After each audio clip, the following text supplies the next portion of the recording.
नमस्कार। Narcotic drugs and psychotropic substances act 1985। आज हम लोग इसी एक्ट के बारे में कुछ जानने कुछ समझने की कोशिश करेंगे। इस एक्ट को समझने से पहले थोड़ा सा हम लोग ये जानते हैं, दो वर्ड यहाँ पे लिखा हुआ है, वो एक है नारकोटिक और दूसरा है साइकोट्रोपिक सब्सटेंस। इन वर्ड्स का क्या मतलब है? सपोज करें कि कोई ड्रग है और वो ड्रग हमारे सीएनएस को अफेक्ट कर रहा हो, सीएनएस पे सिडेशन प्रोड्यूस कर रहा हो, हैबिट फॉर्मिंग इन नेचर हो या एडिक्शन कॉज करने की कैपेबिलिटी हो, तब हम वैसे ड्रग को कहेंगे कि these are the narcotic drugs. Means जो ड्रग्स हमारे नर्व्स को अफेक्ट कर रहे हैं। जहाँ तक साइकोट्रोपिक सब्सटेंसेस हैं, यह भी वही चीज़ हो गई, साइकोसिस हो गई। मीन्स कि वैसा ड्रग जो ड्रग हमारे सीएनएस को अफेक्ट कर रहा हो, सीएनएस को डिप्रेस कर रहा हो, सीएनएस पे सिडेशन प्रोड्यूस कर रहा हो। यहाँ पे इस चैप्टर के अंदर जब हम एक्ट की बात करते हैं, जब हम नारकोटिक ड्रग यूज़ करेंगे, इसका मतलब हुआ कि वैसा ड्रग जो नेचुरली हमें प्राप्त हो रहा हो, और मेनली एक्ट के अनुसार 3 ड्रग्स को हम नारकोटिक ड्रग के कैटेगरी में रखते हैं। यहाँ पे हम लोग फार्माकोलॉजी डिस्कस नहीं कर रहे हैं, हम किसकी डिस्कशन कर रहे हैं? About the rules and regulations framed by the government of India. इस एक्ट में जब हम नारकोटिक ड्रग बोलेंगे, इसका मतलब हुआ कि that is the Coca leaf, opium and hemp, means cannabis. ये 3 प्लांट्स हैं, कोका, हेम्प एंड ओपियम। ये 3 प्लांट्स को हम लोग नारकोटिक ड्रग के कैटेगरी में रखते हैं। इसके अलावा जो ड्रग सिंथेटिक ड्रग्स हैं, जिस ड्रग को हम लेबोरेटरी में सिंथेसाइज कर रहे हैं, उस ड्रग का एक लिस्ट बनाई गई है, और उस लिस्ट में जिन जिन ड्रग्स का नाम है, उन सभी ड्रग्स को हम लोग कहेंगे it is the psychotropic substance. मैं एक बार फिर रिपीट कर रहा हूँ, ये जो डेफिनेशन है ये फिर सिर्फ इसी सब्जेक्ट के लिए है, related to the rules and regulation, laws and act framed by the government of India. इस एक्ट को समझने से पहले थोड़ा सा हम लोग ये जानते हैं कि एक्ट का हिस्ट्री क्या है, या ये एक्ट हमारे इंडिया के अंदर यूज़ कैसे, इंडिया के अंदर इसका हम लोग इम्प्लीमेंट कैसे किए। हम सभी को मालूम है कि जो नारकोटिक ड्रग्स हैं, मीन्स कैनाबिस, ओपियम और कोका, इनका यूज़ हम एंशिएंट टाइम से करते आ रहे हैं, और इन ड्रग्स के अंदर ये कैपेबिलिटी होती है कि इनका यूज़ हम लोग 3 कैटेगरी के अंदर कर सकते हैं। एक को कहेंगे यूज़, दूसरा हो गया मिसयूज़, और तीसरा हो गया एब्यूज़। और इन ड्रग्स के अंदर हैबिट फॉर्मिंग कैपेबिलिटी होती है, एडिक्शन कॉजिंग कैपेबिलिटी होती है। इसके कंट्रोल करने के लिए ब्रिटिश इंडिया ने एक एक्ट बनाई, और उस एक्ट का नाम दिया गया it is the opium act 1852। बाद में इसी एक्ट में थोड़ी सी अमेंडमेंट की गई और उसका नाम दिया गया ओपियम एक्ट 1878। और इन 1930 ब्रिटिश गवर्नमेंट ने, ब्रिटिश इंडिया ने एक और एक्ट बनाई और उसका नाम दिया गया डेंजरस ड्रग एक्ट 1930।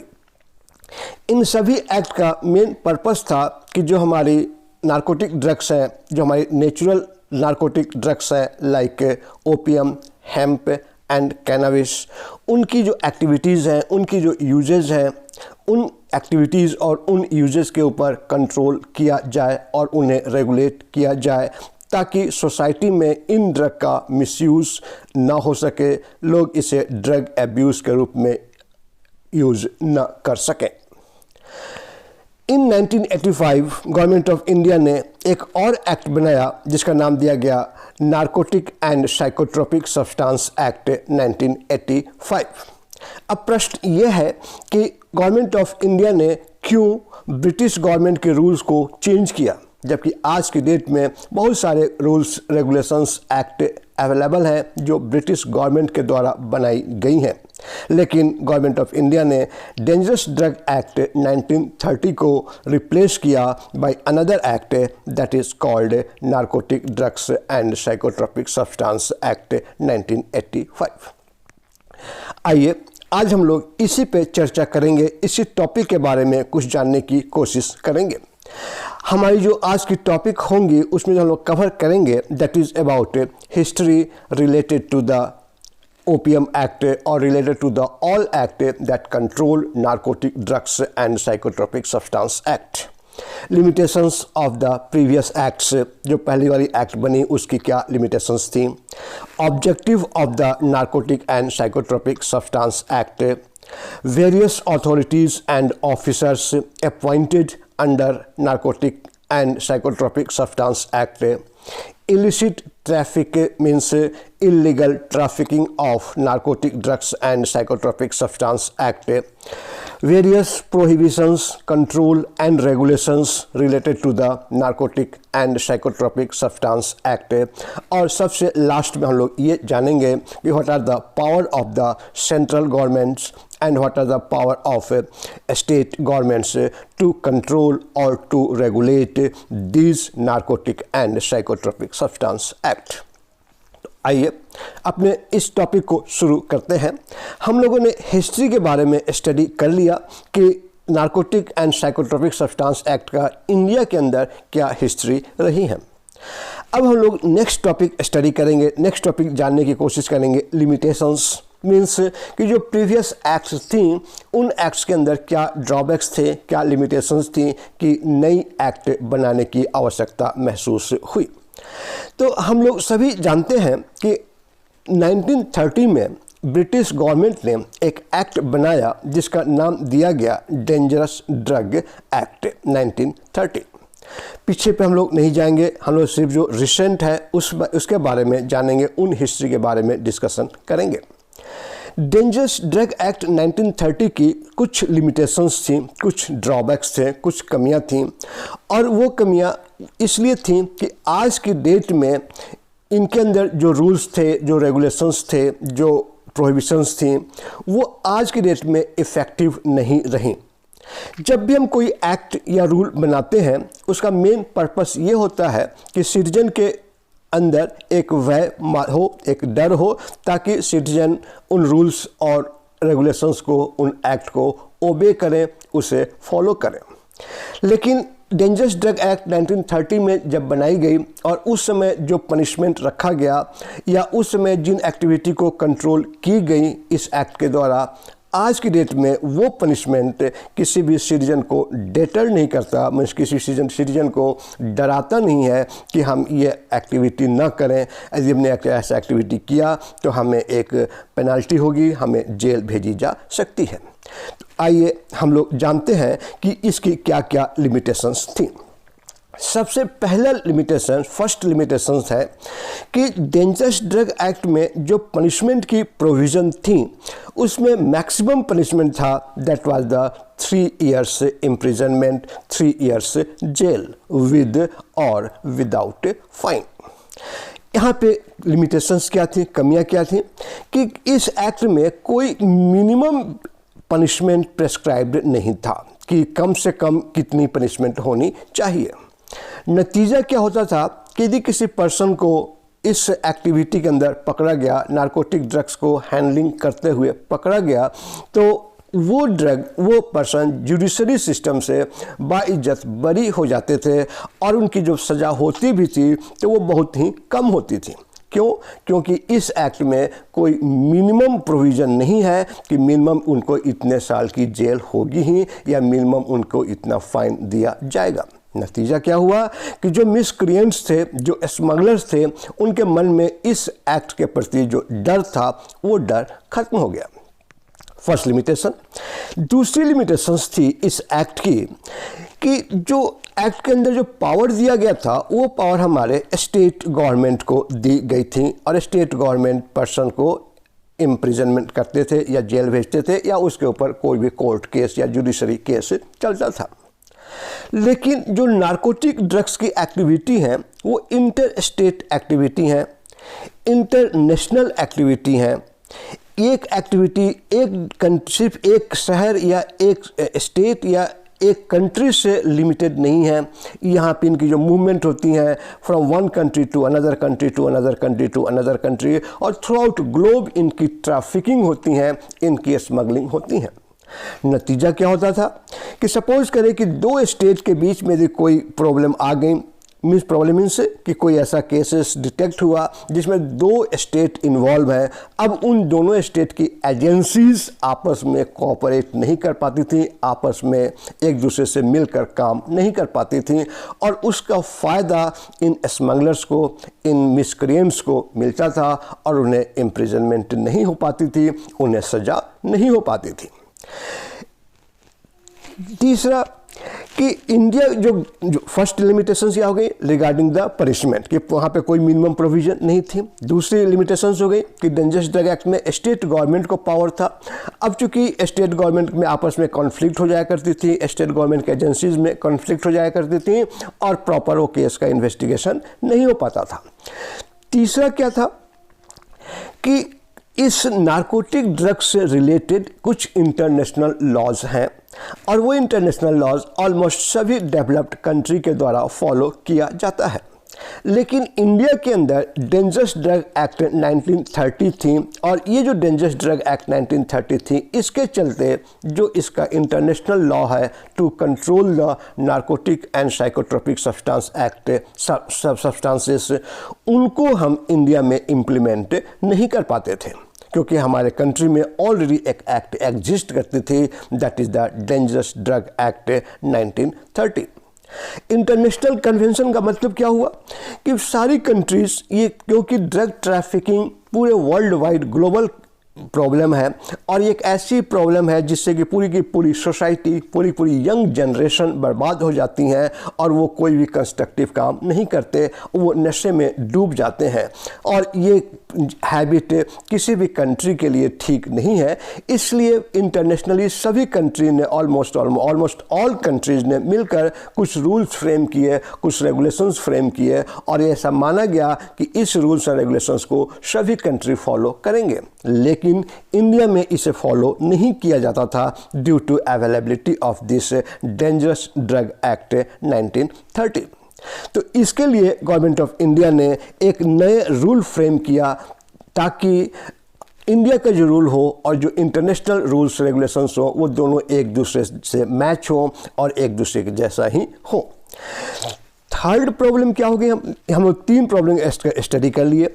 चौथा प्रॉब्लम क्या हो गया कि जब डेंजरस ड्रग एक्ट 1930 बनी थी, उस समय बहुत ही कम सिंथेटिक ड्रग्स थे जिसका यूज़ हम लोग नार्कोटिक ड्रग या साइकोट्रोपिक सब्सटेंस के रूप में करते थे। लेकिन ड्यूरिंग दिस पीरियड बहुत सारे नए ड्रग मॉलिक्यूल्स का इन्वेंशन हुआ, और उनमें से कुछ ऐसे भी मॉलिक्यूल्स हैं जो मॉलिक्यूल्स हमारे सीएनएस को अफेक्ट करते हैं, वो साइकोट्रोपिक इफेक्ट प्रोड्यूस करती हैं। लेकिन उन ड्रग्स का नाम इस डेंजरस ड्रग एक्ट के अंदर इंक्लूड नहीं किया गया था।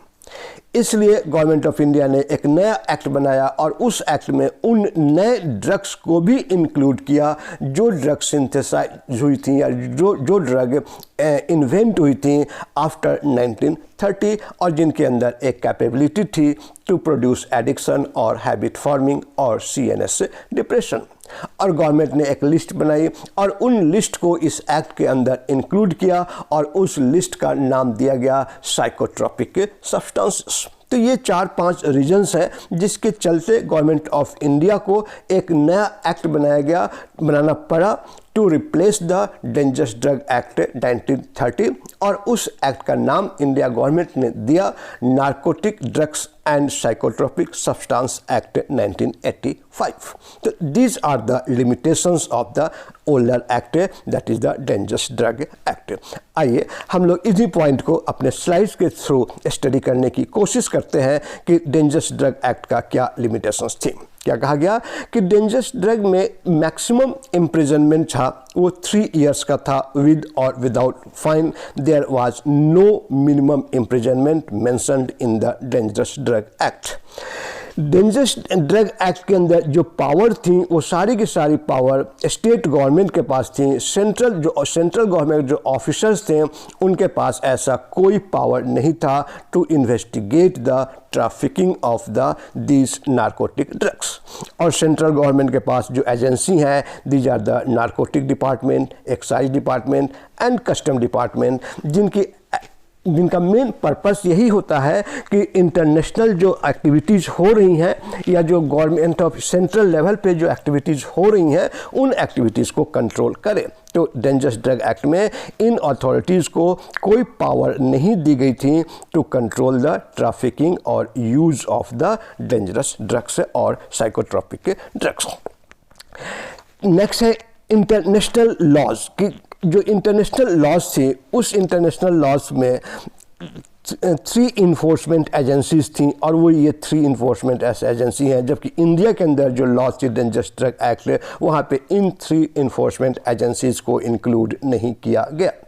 जो गवर्नमेंट ऑफ इंडिया है ये government of India was part of the treaties means कि जो इंटरनेशनल कन्वेंशंस होती हैं, इंटरनेशनल मीटिंग्स होती हैं और जिसमें बैठकर सभी कंट्रीज़ कुछ पॉलिसी को डिसाइड करते हैं उसे हम कहते हैं इंटरनेशनल ट्रीटीज़। तो गवर्नमेंट ऑफ इंडिया इस इंटरनेशनल ट्रीटीज़ का एक पार्ट था, लेकिन इंडिया के अंदर इंटरनेशनल जो लॉज थी उसको इम्प्लीमेंट नहीं किया गया। और थर्ड था कि बहुत सारे न्यू ड्रग्स सिंथेसाइज हुए, बहुत सारे न्यू ड्रग्स सिंथेसाइज हुए जो ड्रग इस एक्ट में नहीं थी, जिनके पास एडिक्शन कैपेबिलिटी थी, तो उन ड्रग को भी इस एक्ट के अंदर इंक्लूड किया गया, means narcotic and psychotropic drugs के अंदर इंक्लूड किया गया। तो इस तरह से हम लोगों ने ये जाना कि narcotic and psychotropic substance act का क्यों बनाया गया, पिछली एक्ट्स की क्या लिमिटेशंस थी। अब आइए हम लोग अपने नेक्स्ट टॉपिक पे आते हैं, that is the objectives of the narcotic and psychotropic substance act.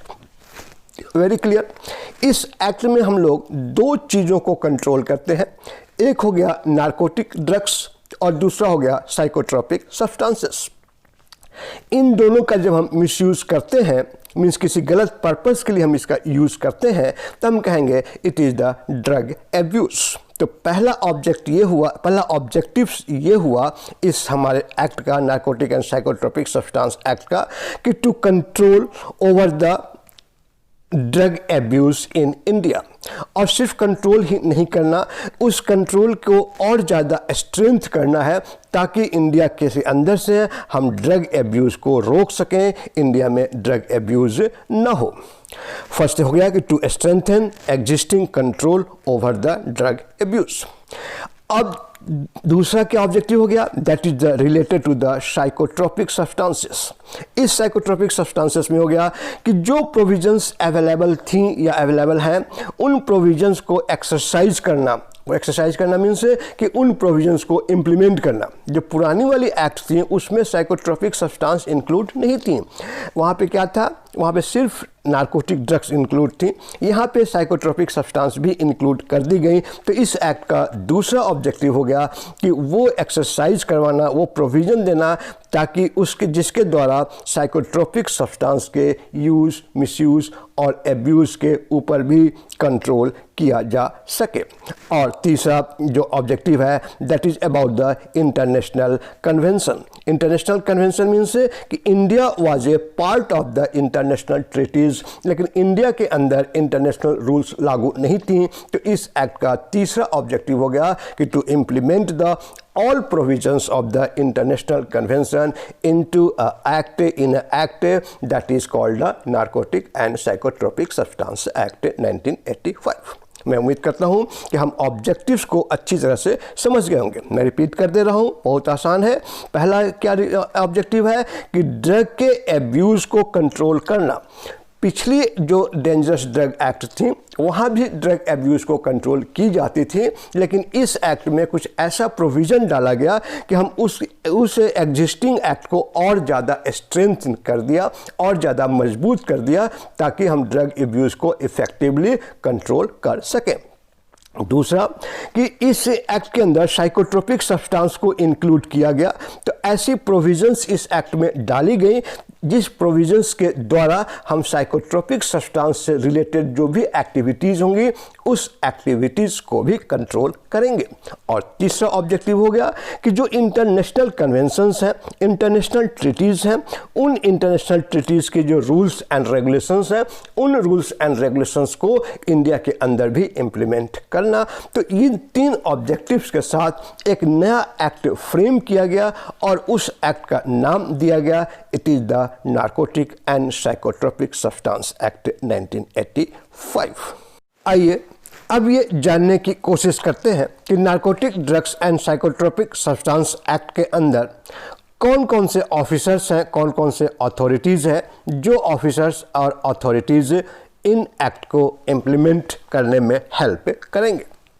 जो सबसे पहला अथॉरिटी है that is the central government, कि यहाँ पर सेंट्रल गवर्नमेंट को एम्पावर किया गया टू कंट्रोल और to prevent drug abuse related to narcotic and psychotropic substance act.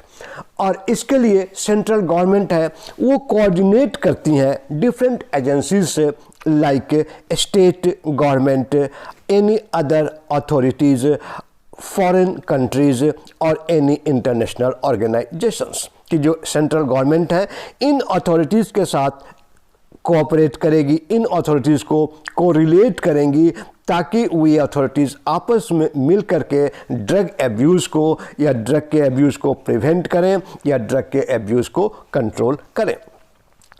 दूसरा, सेंट्रल गवर्नमेंट को ये भी बताया गया है इस अंदर इस एक्ट के अनुसार कि सेंट्रल गवर्नमेंट ये आइडेंटिफाई करेंगी कि कौन कौन से ऐसे पर्सन्स हैं जो ड्रग एडिक्ट हैं, उनको हम कैसे ट्रीट करेंगे, उनको हम कैसे एडुकेट करेंगे, उनको हम कैसे रिहैबिलिटेट करेंगे। रिहैबिलिटेट का मतलब क्या हो गया कि दोबारा वो जो सोसाइटी से अलग हो गए थे, मेन स्ट्रीम से अलग हो गए हैं, तो किस तरह से हम उन्हें कन्विंस करेंगे कि वो सोसाइटी के अंदर रीइंटीग्रेट हो जाए, सोसाइटी के साथ फिर से मिल जाए, ताकि वो भी अपनी ज़िंदगी को वैसे ही सुचारू रूप से चला सकें, अपने रिस्पॉन्सिबिलिटी को फुलफ़िल कर सकें। तो अभी तक क्या हुआ कि हमने देखा कि फर्स्ट अथॉरिटी है that is the central government. Central government क्या कर रही हैं, कोऑर्डिनेट कर रही हैं। किसके साथ कोऑर्डिनेट कर रही हैं? Various officers, various agencies, like officers from the state government, any other authorities, foreign countries, authorities from the foreign countries या एनी इंटरनेशनल ऑर्गेनाइजेशन। और जो पर्सन एडिक्ट हो चुके हैं उन पर्सन को सेंट्रल गवर्नमेंट आइडेंटिफाई करेंगी, उनको ट्रीट करेंगी, उनको एडुकेट करेंगी, उनको रिहैबिलिटेट करेंगी और उनको सोसाइटी के अंदर दोबारा से रीइंटीग्रेट करेंगे। रीइंटीग्रेट मतलब कि सोसाइटी के अंदर उनको मेन स्ट्रीम में दोबारा से लाएंगे। सेंट्रल गवर्नमेंट एक अपॉइंट करेंगी नारकोटिक कमिश्नर को। और ये अब प्रश्न ये है कि सेंट्रल गवर्नमेंट, हम वर्ड बार बार यूज़ कर रहे हैं कि सेंट्रल गवर्नमेंट ये काम करेगी, सेंट्रल गवर्नमेंट वो काम करेंगी। ये सेंट्रल गवर्नमेंट एक वेग सा वर्ड हो गया। अब ये जो सेंट्रल गवर्नमेंट का काम है वो एक्चुअल में करेगा कौन? बहुत सारे ऑफिसर्स हैं सेंट्रल गवर्नमेंट में, तो उनके लिए सेंट्रल गवर्नमेंट ने एक ऑफिसर अपॉइंट करेंगी जिसका हम लोग कहेंगे कि he is the narcotic commissioner. और जो नारकोटिक कमिश्नर है उन सारे पावर को एक्सरसाइज करेंगे जो पावर सेंट्रल गवर्नमेंट को दी गई हैं। मीन जो ऊपर हमने पॉइंट आउट किया वो जो सारी एक्टिविटीज़ हैं वो सारी एक्टिविटी कौन करेगा? तो that will be carried out by the narcotic commissioner appointed by the central government. इसके अलावा सेंट्रल गवर्नमेंट एक कमेटी भी कंस्टिट्यूट करेगी और उस कमेटी का नाम होगा narcotic drugs and psychotropic substance consultative committee. Narcotic drugs and psychotropic substance consultative committee.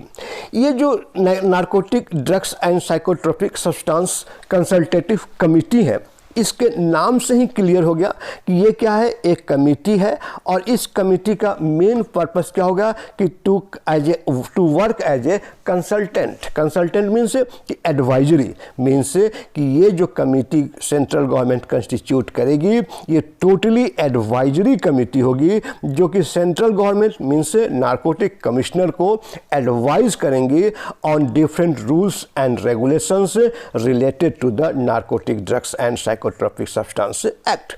यदि कोई ऐसा कंडीशन आ गया कि जहाँ पे नारकोटिक कमिश्नर नहीं समझ पा रहे हैं कि इसको हम लोग कैसे डील करें, उस कंडीशन में नारकोटिक कमिश्नर इस कंसल्टेटिव कमेटी से कंसल्ट कर सकती हैं और ये कंसल्टेटिव कमेटी अपनी एडवाइस देंगी नारकोटिक कमिश्नर को। क्या कहा जा रहा है कि एडवाइजरी बॉडी है, मीन्स कि ये जो एडवाइस देगी ये कमिश्नर के लिए मैंडेटरी नहीं होगा कि वो इस एडवाइस को फॉलो करें। यदि उन्हें ऐसा लगेगा कि एडवाइस ठीक है तो उसे फॉलो करेंगे, उन्हें ऐसा लगेगा कि एडवाइस ठीक नहीं है तो उसे फॉलो नहीं भी करेंगे। लेकिन ये एक एडवाइजरी बॉडी है, ये इम्प्लीमेंटिंग बॉडी नहीं है।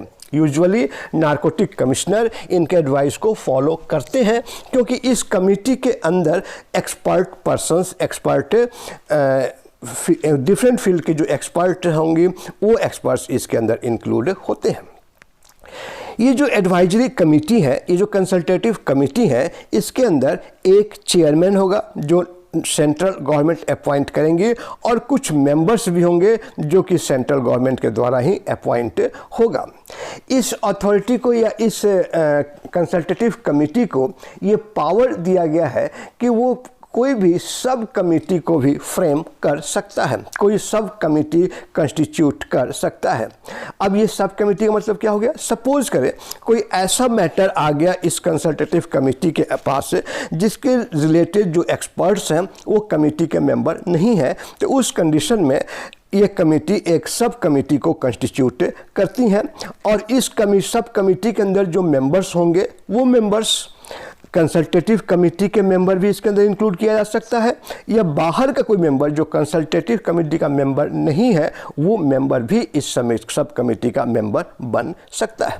मीन्स कि जो हमारी जो ये कंसल्टेटिव कमेटी है उसको अथॉरिटी है, उसको पावर है कि वो कोई भी एक सब कमेटी कंस्टिट्यूट कर सकता है for any special purpose as per the demand of the condition.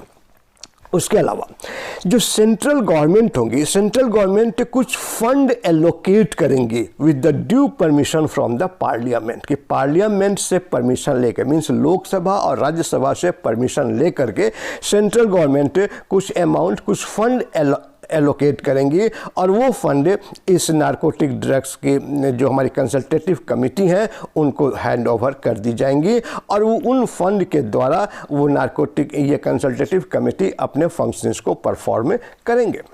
इसके अलावा ये तो फर्स्ट टाइम हुआ कि सेंट्रल गवर्नमेंट ने पहली बार narcotic and psychotropic substance consultative committee को फ्रेम किया। इसको चलाने के लिए कुछ पैसे की आवश्यकता होगी और वो पैसा किसके द्वारा दिया जाएगा? तो by the central government with due permission and information to the parliament. यदि कोई थर्ड पर्सन है और वो यहाँ पे डोनेट करना चाहता है तो वो भी पर्सन इस इंस्टीट्यूट को, इस कंसल्टेटिव कमेटी को पैसा डोनेट कर सकता है। इसके अलावा जब narcotic drug and psychotropic substance act को हम इम्प्लीमेंट करेंगे या इम्प्लीमेंट हो चुका होता है और डिफरेंट प्रॉपर्टी इसके अंदर सीज की जाती है, मीन्स वैसा प्रॉपर्टी जो इलीगल ट्रैफिकिंग में इन्वॉल्व है और पुलिस ने या कोर्ट ने उसे सीज किया, तो उस प्रॉपर्टी, वो जो प्रॉपर्टी होगी that property will be a part of this consultative committee. Means consultative committee एक फंड क्रिएट करेगी, उस फंड के अंदर इन प्रॉपर्टी के द्वारा जो आया हुआ पैसा है वो उस फंड के अंदर एंटर कर दिया जाएगा, उस फंड के अंदर ऐड कर दिया जाएगा। मीन्स क्या हुआ कि सेंट्रल गवर्नमेंट एक फंड बनाएगी, एक फंड क्रिएट करेगी और उस फंड के अंदर कुछ पैसा एलोकेट करेगी, कुछ पैसा सैंक्शन करेंगी with the due permission from the parliament and due information to the parliament. यदि कोई भी थर्ड पर्सन कुछ पैसा डोनेट करना चाहता है तो वो पैसा डोनेट कर सकता है इस फंड के अंदर। मीन्स कोई भी पर्सन हो या कोई भी इंस्टीट्यूशन हो, वो इंस्टीट्यूशन पैसा डोनेट कर सकता है इस फर्म के अंदर। इस एक्ट को एक्सरसाइज करते समय कोई भी प्रॉपर्टी सीज की गई तब उस प्रॉपर्टी के सीज करने से जो भी पैसा आएगा वो पैसा भी इसी फंड के अंदर डाल दिया जाएगा। ये इस फंड के अंदर जो भी अमाउंट है उस अमाउंट को सेंट्रल गवर्नमेंट कहीं भी इन्वेस्ट कर सकती हैं टू अर्न द मनी। और इस तरह से जितने भी पैसे इस फंड के अंदर आएंगे उन सारे जो पैसे होंगे वो पैसा गवर्नमेंट के द्वारा यूज़ किया जाएगा फॉर द वेरियस पर्पसेस। अब देखिए वो पैसा क्या है और किस किस पर्पस के लिए यूज़ करते हैं। तो सबसे पहला हो गया कि to control the traffic of the narcotic drugs, कि नारकोटिक ड्रग्स के ट्रैफिक को कंट्रोल करने के लिए जिस पैसे की आवश्यकता है वो पैसा हम इसी फंड से प्राप्त करेंगे। साइकोट्रोपिक सब्सटेंस के एक्टिविटी को कंट्रोल करने के लिए जो पैसा चाहिए वो पैसा हम इस फंड से प्राप्त करेंगे। सोसाइटी के अंदर जो इसकी एब्यूज़ हो रही हैं, ड्रग एब्यूज़ हो रही हैं, मीन्स हमें आइडेंटिफाई करना है, एडिक्ट को ट्रीट करना है, एडिक्ट को रिहेबिलिटेट करना है और एडिक्ट को दोबारा सोसाइटी के अंदर रीइंटीग्रेट करना है। तो इसके लिए जो पैसा चाहिए वो पैसा भी हम इसी फंड से प्राप्त करेंगे। वो सारी एक्टिविटी जिस एक्टिविटी के द्वारा हम ड्रग एब्यूज़ को प्रिवेंट कर सकें उसके लिए भी जो पैसा चाहिए वो हम इसी फंड से प्राप्त करेंगे। पब्लिक को, जनरल पब्लिक को हम इसके बारे में अवेयर कराना कि ड्रग एब्यूज़ है और ड्रग एब्यूज़ हमें नहीं करना चाहिए, इसके लिए अवेयर करवाना और अवेयर करवाने के लिए जो पैसा चाहिए वो पैसा भी हम इसी फंड से प्राप्त करेंगे। यदि कोई एडिक्ट है और उसको कोई मेडिकल सप्लाई देनी है, कोई मेडिकल ट्रीटमेंट देनी है, मेडिकल ड्रग देनी है, तो हम एडिक्ट को जो मेडिकल ड्रग्स प्रोवाइड करेंगी, मीन सेंट्रल गवर्नमेंट जो मेडिकल ड्रग्स प्रोवाइड करेंगी वो ड्रग भी इसी फंड से, उस ड्रग के लिए जो पैसा होगा वो भी इसी फंड से आएगा। मीन्स क्या हो गया कि सेंट्रल गवर्नमेंट एक फंड क्रिएट करेगी जिस फंड का यूज़ करेंगे to control the traffic of the narcotic and psychotropic substance, to control the abuse of the narcotic and psychotropic substance, to identify the addict, to treat the addict, to rehabilitate the addict and to reintegrate the addicts in the society. इस fund का हम use करेंगे to prevent drug abuse. इस पर हम use करेंगे to educate public regarding this drug abuse and हम लोग वो मेडिसिन प्रोवाइड जो ऑलरेडी ड्रग एडिक्ट हो चुके हैं उनको मेडिसिन प्रोवाइड करेंगे to supply drugs to the addicts if it is the supply is a medical necessity. तो इस तरह से हम लोगों ने देखा कि जो ड्रग कंसल्टेटिव कमेटी है या जो सेंट्रल गवर्नमेंट है वो एक फ़ंड बनाएंगे और वो फ़ंड किस किस पर्पस के लिए यूज़ किया जाएगा। जो हमारी जो ये नेशनल फंड नहीं, जो हमारी जो narcotic drug and psychotropic substance consultative committee बनाई गई, इसके खर्च करने के लिए भी सेंट्रल गवर्नमेंट कुछ स्टाफ को भी अपॉइंट करेंगे, कुछ ऑफिसर्स भी अपॉइंट करेंगे ताकि इस कमेटी का जो डे टू डे वर्किंग है वो day to day working properly follow किया जा सके।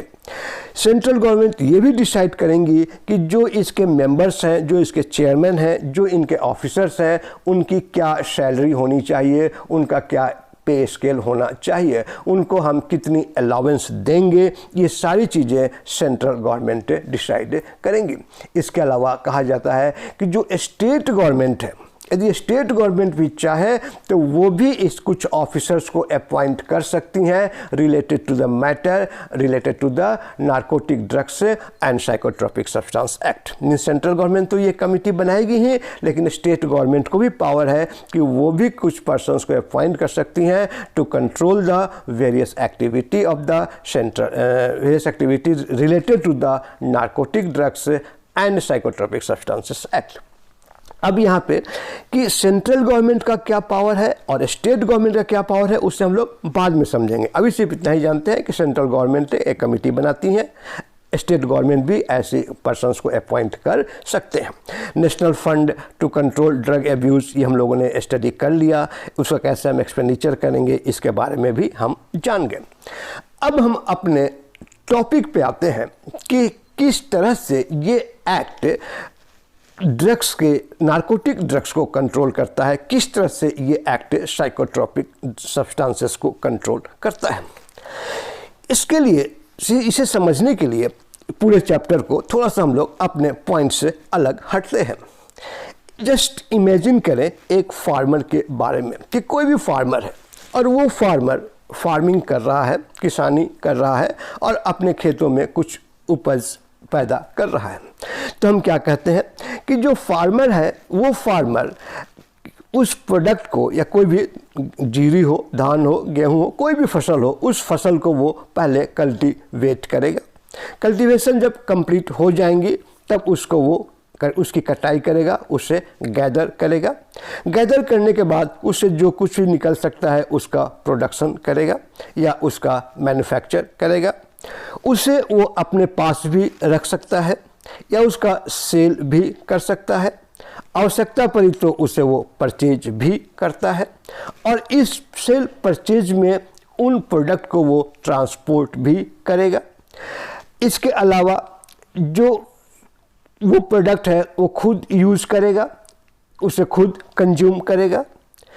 पहले था कि वो अपने प्रोडक्ट को स्टेट से बाहर नहीं ले जा सकता था, लेकिन अब गवर्नमेंट ने उसका इंटर स्टेट इंपोर्ट अलाउ कर दिया। सपोज करें कोई पर्सन पंजाब में है तो वो हरियाणा से या यूपी से किसी भी प्रोडक्ट को इंपोर्ट कर सकता है। ठीक इसी तरह से अपने प्रोडक्ट को एक्सपोर्ट भी कर सकता है, मीन एक स्टेट से अपने प्रोडक्ट को दूसरे स्टेट में वो भेज सकता है। यहाँ तक कि किसी दूसरे कंट्री से उस प्रोडक्ट को अपने कंट्री में इंपोर्ट कर सकता है और इसी तरह से अपनी प्रोडक्ट को अपनी कंट्री से किसी दूसरे कंट्री में एक्सपोर्ट कर सकता है। तो these are the activities of a farmer, कि फार्मर ये काम कर सकते हैं। जब हम नारकोटिक ड्रग्स की बात करते हैं तो नारकोटिक ड्रग्स के अंदर भी 3 नेचुरल प्लांट इंक्लूड किया गया है और वो हमारी हैं Coca plant, opium and cannabis means hemp. कि ये जो 3 प्लांट्स हैं, इन 3 प्लांट्स को हम लोग रखे हैं under category narcotic drugs according to this narcotic and psychotropic substance act 1985। अब कोई भी फार्मर या कोई भी पर्सन इन प्लांट्स के कल्टीवेशन में इन्वॉल्व हो सकता है, इन प्लांट्स के गैदरिंग में इन्वॉल्व हो सकता है, इनके प्रोडक्शन में इन्वॉल्व हो सकता है, इनके मैन्युफैक्चरिंग में इन्वॉल्व मीन्स इनके द्वारा जो प्रोडक्ट बनाई गई उस केमिकल प्रोडक्ट है उसके मैन्युफैक्चरिंग इन्वॉल्व हो सकता है। वो इसे अपने पास रख सकता है, सेल कर सकता है, परचेज कर सकता है, ट्रांसपोर्ट कर सकता है। वो ट्रांसपोर्ट क्या हो सकता है, इंटर स्टेट हो सकता है, मीन्स हम किसी दूसरे स्टेट से इंपोर्ट कर सकते हैं, किसी दूसरे स्टेट को एक्सपोर्ट कर सकते हैं, किसी दूसरे कंट्री से इंपोर्ट कर सकते हैं, किसी दूसरे कंट्री को एक्सपोर्ट कर सकते हैं। वो उसे खुद यूज़ कर सकता है, उसे खुद वो कंज्यूम कर सकता है। तो ये हो गई activities related to the narcotic and psychotropic substance act और इन एक्टिविटी को माना गया है these are the illicit trafficking. Illicit traffic means illegal trafficking of these coca plant, opium and cannabis।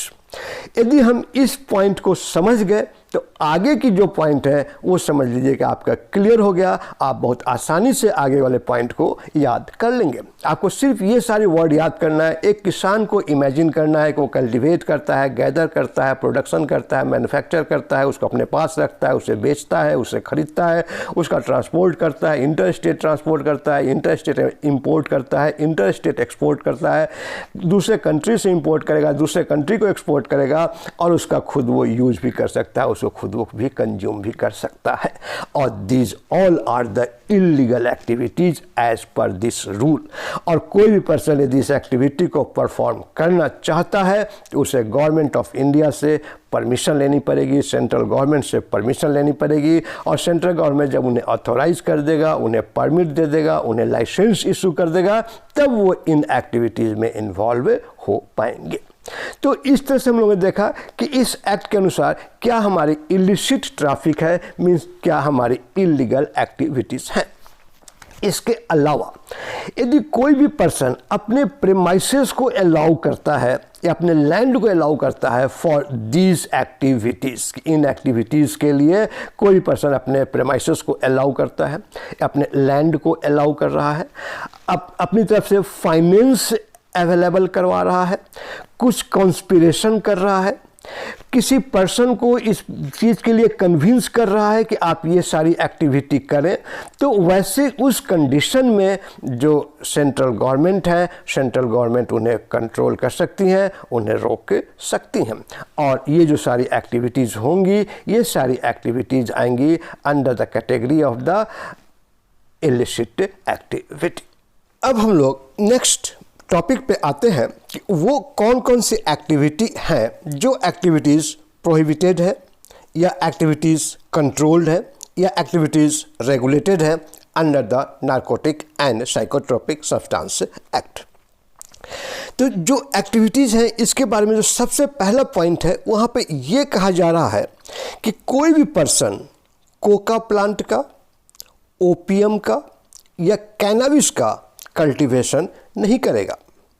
और इसके अलावा वो सारी एक्टिविटी जो हम लोगों ने पिछले स्लाइड में स्टडी किया regarding production, manufacturing, purchase, transport, warehousing, consumption, import interstate, export interstate, import into India, export into India, या transshipment of these narcotic drugs and psychotropic substances, ये totally prohibited है under this act कि no person shall be allowed to do these activities under the narcotic and psychotropic substance act।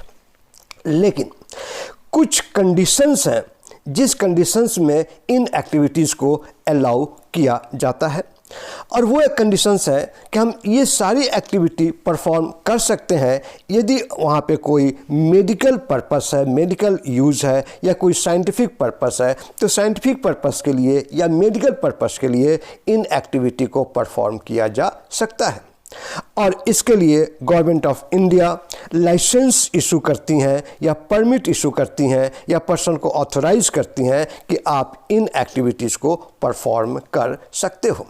इसके अलावा एक special provision है regarding the cannabis कि जो cannabis है उसके कैनाबिस का जो प्रोडक्शन, कैनाबिस मीन्स हेम्प, कि हेम्प का जो प्रोडक्शन है या जो कल्टीवेशन है वो सर्टेन कंडीशन में अलाउ की गई हैं, but after the gazette notification by the central government, कि सेंट्रल गवर्नमेंट गांजा के लिए या हेम्प के लिए या कैनाबिस के लिए अलाउ करेंगी these activities under some special circumstances और condition, but it must be notified by the official gazette by the government of India.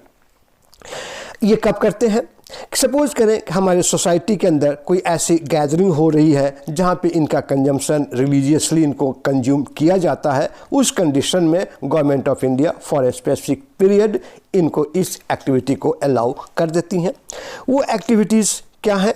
जैसे production of ganja, possession, use, consumption and warehousing of ganja, purchase, sale, transport of ganja, import, interstate and export interstate of ganja for those purpose that are not for the medical और scientific use. मतलब medical purpose के लिए वो use नहीं हो रहा है, scientific purpose के लिए यूज नहीं हो रहा है, लेकिन कहीं कोई गैदरिंग हो रही है, कोई रिलीजियस एक्टिविटीज़ हो रही हैं और वहाँ इन चीज़ों को कंज्यूम किया जा रहा है, उस कंडीशन में for a specific period central government इन activities related to the ganja government central government allow करती हैं। अब हम लोग जानेंगे उन एक्टिविटीज़ के बारे में, उन प्रॉपर्टीज़ के बारे में क्या रूल्स है जो प्रॉपर्टीज़ इन्वॉल्व हैं in the activities that is against the rule और दैट इज़ द प्रोहिबिटेड। अभी तक हम लोगों ने ये जाना कि ऐसी कौन कौन सी एक्टिविटीज़ हैं जो कंट्रोल्ड है, रेगुलेटेड है या प्रोहिबिटेड है to be performed by any individual. अब हम लोग ये जानने की कोशिश करेंगे कि सपोज करें कि कोई प्रॉपर्टी है और उस प्रॉपर्टी का यूज उन एक्टिविटीज़ के लिए किया जा रहा है, तब हम उन प्रॉपर्टी के बारे में ये एक्ट हमें क्या बताती है या इस एक्ट के अंदर क्या प्रोविज़न है। सपोज करें कोई प्रॉपर्टी है, जो प्रॉपर्टी इन एक्टिविटीज़ के लिए, प्रोहिबिटेड एक्टिविटीज़ के लिए यूज़ किया जा रहा है, तब हम उस प्रॉपर्टी को किसी दूसरे के नाम ट्रांसफ़र नहीं कर सकते। सपोज करें कि कोई प्रॉपर्टी है और उस प्रॉपर्टी का यूज़ हम कर रहे हैं टू कॉन्सील मीन्स छुपाने के लिए regarding illegal activities related to this act, या कोई प्रॉपर्टी है जिस प्रॉपर्टी का हम लोग यूज़ किए हैं इस पर्पस के लिए और हम उस प्रॉपर्टी को अपने पास रख रहे हैं या हम उसे परचेज कर रहे हैं, या कोई प्रॉपर्टी है उस प्रॉपर्टी का यूज़ हम लोग अटैच कर रहे हैं टू रिकवर आवर लोन। तो इसके बारे में हमारे ये एक्ट क्या प्रोविज़न प्रोड्यूस करती हैं, क्या प्रोविज़न देती हैं। क्या क्या हो गया? Transfer of the property, council of the property, acquire और possession of the property and attachment of the property for any recovery of loan. सबसे पहला कि ट्रांसफ़र। सपोज करें कि कोई ऐसा प्रॉपर्टी है जिस प्रॉपर्टी का यूज़ किया गया टू कमिट ऑफेंस, कि हम इस एक्ट के अंदर गलत काम करने के लिए हम उस प्रॉपर्टी का यूज़ कर रहे हैं, उस कंडीशन में इस प्रॉपर्टी को किसी दूसरे के नाम ट्रांसफ़र नहीं किया जा सकता। या सपोज करें कि हमारे पास कोई ऐसा प्रॉपर्टी है या कोई ऐसा प्रॉपर्टी है जो प्रॉपर्टी यूज़ की गई for the illegal trafficking of the drug, उस कंडीशन में हम उस प्रॉपर्टी को अपने पास नहीं रख सकते या हम वैसे प्रॉपर्टी का हम परचेज नहीं कर सकते। यदि सपोज करें कि किसी पर्सन के पास इलीगल नारकोटिक ड्रग्स है या साइकोट्रोपिक सब्सटेंस है, जैसे कि Coca plant, opium Poppy, cannabis, तब हम इन प्रॉपर्टीज़ को या इन मटेरियल्स को, इन ड्रग्स को, इन सब्सटेंसेस को सीज नहीं कर सकते, अटैच नहीं कर सकते टू रिकवर आवर लोन।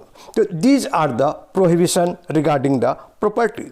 तो पहला क्या हो गया कि कन्वर्ट और transfer any property knowingly that this property has been derived, means इस प्रॉपर्टी को बनाया गया है by committing offence under narcotic and psychotropic substance act.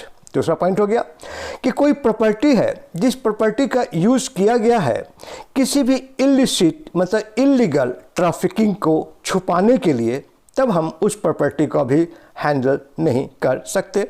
या हम उस किसी प्रॉपर्टी का यूज़ कर रहे हैं टू कॉन्सील मीन्स छुपाने के लिए regarding true nature of the offence, source, location of the offence, हम वैसे प्रॉपर्टी का यूज़ नहीं करेंगे या हम वैसे प्रॉपर्टी को परचेज नहीं करेंगे या अपने पास नहीं रखेंगे जिस प्रॉपर्टी का यूज़ किया जा रहा है for to create the offence और टू कमिट द ऑफेंस। या हम इन तरह के प्रॉपर्टी को, जैसे कि नारकोटिक ड्रग्स है या साइकोट्रोपिक सब्सटेंस है या कोका प्लांट है, ओपियम पॉपी है या कैनाबिस है, उनको हम अटैच नहीं कर सकते टू रिकवर आवर लोन। तो इस तरह से हम लोगों ने देखा कि एक्ट ने क्या प्रोविजंस दिया regarding property that has been used to commit offense under this act। कोई भी पर्सन जो इलीगल एक्टिविटीज़ हैं उस एक्टिविटीज़ में अपने आप को इंगेज नहीं कर सकती। यदि वो करेंगे तो वो ऑफेंस होगा और उसके लिए उन्हें पनिशमेंट दी जाएगी। कोई भी पर्सन इन नारकोटिक ड्रग्स को या साइकोट्रोपिक सब्सटेंस को इंडिया के बाहर से इस कंट्री में, इंडिया के अंदर इंपोर्ट नहीं कर सकता या इंडिया से किसी भी पर्सन को ये एक्सपोर्ट नहीं कर सकता। तो दीज आर द प्रोहिबिशन। लेकिन कुछ यहाँ पे रिलैक्सेशन दी गई हैं। जैसे सपोज करें कि कोका लीव्स का यूज़ किया जा रहा है फॉर द फ्लेवरिंग एजेंट या एज ए फ्लेवरिंग एजेंट, उस कंडीशन में गवर्नमेंट अलाउ करती है, गवर्नमेंट परमिट करती है कि वो पर्सन कोका लीफ का कल्टीवेशन कर सकता है, उसे गैदर कर सकता है, उसे अपने पास रख सकता है, उसे sale, purchase, transport, import interstate, export interstate या इंपोर्ट इनटू इंडिया और एक्सपोर्ट फ्रॉम इंडिया वो कर सकता है। लेकिन उसके लिए ये कंडीशन है कि that purpose should be used only as a flavouring agent. ठीक इसी तरह से कैनबिस के बारे में भी इस एक्ट के अंदर थोड़ी रिलैक्सेशन दी गई है कि यदि कोई पर्सन कैनबिस का प्रोडक्शन कर रहा है या पोजीशन कर रहा है फॉर इंडस्ट्रियल पर्पस से, तो उस कंडीशन में वो पर्सन कैनबिस के सीड्स को गैदर कर सकता है, उनके फाइबर्स को वो गैदर कर सकता है, अपने पास से रख सकता है। तो these are the prohibited activities और रेस्ट्रिक्टेड एक्टिविटीज़ और control activities under the narcotic and psychotropic substance act. अब हम लोग ये जानने की कोशिश करेंगे कि जो सेंट्रल गवर्नमेंट है, इस सेंट्रल गवर्नमेंट को क्या क्या पावर दी गई हैं to regulate these narcotic drugs and psychotropic substance act, that is the power of the central government. सबसे पहला कहा जा रहा है कि सेंट्रल गवर्नमेंट ऑथोराइज्ड है कि वो लाइसेंस या परमिट इशू कर सकती हैं regarding some activities related to the narcotic drugs. अब वो नारकोटिक ड्रग्स क्या क्या है, हमें मालूम है कि ओपियम, कैनबिस एंड कोका, ये 3 ड्रग्स को नारकोटिक ड्रग्स के कैटेगरी में रखा गया है। तो कोई भी पर्सन अंडर लाइसेंस इन ड्रग्स का कल्टीवेशन कर सकती हैं, इन ड्रग्स का गैदरिंग कर सकती हैं, इन ड्रग्स को प्रोड्यूस कर सकती हैं, इन ड्रग्स को अपने पास रख सकते हैं, sale, purchase, transport, import interstate और एक्सपोर्ट इंटर स्टेट कर सकते हैं। ये हम लोग पहले एक्टिविटीज़ स्टडी किया था कि ये एक्टिविटीज़ प्रोहिबिटेड है। तो सेंट्रल गवर्नमेंट को पावर है कि उन सभी प्रोहिबिटेड एक्टिविटीज़ के बारे में अपनी तरफ से परमिट इशू कर सकते हैं and after getting the permit कोई भी इंडिविजुअल इन एक्टिविटीज़ को परफॉर्म कर सकता है। इस एक्ट के अंदर एक कैटेगरी है जिसे हम लोग कहते हैं मैन्युफैक्चर्ड ड्रग। तो जो मैन्युफैक्चर्ड ड्रग्स हैं अंडर दिस रूल और under this act, like medicinal opium, इनका मैन्युफैक्चरिंग कोई भी पर्सन कर सकता है आफ्टर गेटिंग लाइसेंस और permission from the central government. ठीक इसी तरह से साइकोट्रोपिक सब्सटेंस है, उनके लिए भी गवर्नमेंट लाइसेंस इशू करती है, सेंट्रल गवर्नमेंट लाइसेंस इशू करती हैं कि आप उन साइकोट्रोपिक सब्सटेंस का मैन्युफैक्चरिंग कर सकते हैं, sale, purchase, transport, import interstate, export interstate किया जा सकता है। और यही नहीं कि यदि कोई पर्सन साइकोट्रोपिक सब्सटेंस को इंपोर्ट कर रही हैं या साइकोट्रोपिक सब्सटेंस को एक्सपोर्ट कर रही हैं इंडिया से, उस कंडीशन में भी यदि सेंट्रल गवर्नमेंट चाहे तो किसी भी पर्सन को परमिट या लाइसेंस इशू कर सकता है। तो दीज आर द एक्टिविटीज़ और these are the power of the central government to regulate narcotic and psychotropic substance. अभी तक हम लोगों ने ये जाना कि कोई भी पर्सन ओपियम का कल्टीवेशन कर रहा है या ओपियम को प्रोड्यूस कर रहा है, उसके लिए सेंट्रल गवर्नमेंट क्या क्या टर्म्स एंड कंडीशंस लागू करती है। अब हम लोग जानेंगे कि सेंट्रल गवर्नमेंट का वो पावर, जो पावर उसे दी गई है to regulate the activities related to the manufactured drug. हमारे इस नारकोटिक एंड साइकोट्रोपिक सब्सटेंस में कुछ ड्रग्स को इस कैटेगरी के अंदर रखा गया है जिसे हम कहते हैं that is called manufactured drugs. तो इन मैन्युफैक्चर्ड ड्रग्स के मैन्युफैक्चरिंग के लिए या प्रोडक्शन के लिए भी सेंट्रल गवर्नमेंट अपनी तरफ से कुछ रूल्स और रेगुलेशंस इम्प्लीमेंट करती हैं। जैसे वो फ़ी प्रेस्क्राइब करेंगी कि इसके लिए जो लाइसेंस के लिए क्या फ़ीस होना चाहिए और जिस पर्सन को लाइसेंस दिया जाएगा उस पर्सन को क्या क्या कंडीशंस फॉलो करनी है। सेंट्रल गवर्नमेंट मैन्युफैक्चर्ड ड्रग के लिए जो परमिट या लाइसेंस इशू करती हैं वो फॉलोइंग एक्टिविटीज़ को परफॉर्म कर सकते हैं, that is the manufacturing of the manufactured drug, possession, transport, import interstate, export interstate, sale, purchase, consumption and use of psychotropic substances. तो इन पर्पस के लिए सेंट्रल गवर्नमेंट अपना अपनी तरफ से लाइसेंस और परमिट इशू करते हैं। इस तरह से हम लोगों ने ये देखा कि सेंट्रल गवर्नमेंट 2 कैटेगरी के ड्रग के लिए लाइसेंस इशू कर रही है, और वो कैटेगरी है, नंबर 1 इज द ओपीएम का cultivation and production, and number 2 is the manufacturing of the manufactured drug under narcotic and psychotropic substance act. इसके अलावा सेंट्रल गवर्नमेंट ये भी डिसाइड करती है कि सपोज करें कि कोई ड्रग मींस ओपीएम या मैन्युफैक्चर्ड ड्रग इंडिया के बाहर से इंडिया में आ रहा है, तो वो किस पोर्ट के थ्रू इंडिया के अंदर एंटर करेगा। पोर्ट मतलब क्या हुआ कि वह बंदरगाह जहां से वो ड्रग हमारे इन कंट्री में एंटर कर रही हैं, वो स्पेसिफाई करेंगे कि ये ड्रग इंडिया के अंदर इन पोर्ट्स के थ्रू एंटर कर सकती हैं, या ये ड्रग इन पोर्ट्स के थ्रू इंडिया से बाहर एक्सपोर्ट किया जा सकता है। और इस इंपोर्ट और एक्सपोर्ट के लिए सर्टिफिकेट इशू करेंगे, और इस सर्टिफिकेट के लिए एक फॉर्म भी बनाएंगे, उसका फीस डिसाइड करेंगे और कंडीशंस भी डिसाइड करेंगे कि जो इंपोर्टर है या एक्सपोर्टर है रिलेटेड टू द ओपीएम और मैन्युफैक्चर ड्रग, उन्हें क्या फीस सबमिट करनी है, किस फॉर्म में उन्हें लाइसेंस अप्लाई करना है, किस फॉर्म के अंदर उन्हें लाइसेंस इशू किया जाएगा, उन्हें कौन कौन से कंडीशंस को फुलफिल करना है और कौन कौन से कंडीशंस को फॉलो करना है। तो इस तरह से हम लोगों ने ये जाना कि सेंट्रल गवर्नमेंट की क्या पावर है to regulate the narcotic and psychotropic substances, means narcotic drugs and psychotropic substances. अब हम लोग आते हैं to know about the power of the state government, कि स्टेट गवर्नमेंट का क्या पावर है या स्टेट गवर्नमेंट को क्या ऑथराइज किया गया है कि वो किन किन चीज़ों के लिए परमिट इशू करेंगे, किन चीज़ों को वो कंट्रोल करेंगे और किन चीज़ों को वो रेगुलेट करेंगे। यदि कोई स्टेट है तो स्टेट गवर्नमेंट ये कंट्रोल करेंगे regarding poppy, straw, opium and cannabis. ये 3 प्रोडक्ट है जो कि नार्कोटिक ड्रग्स हैं।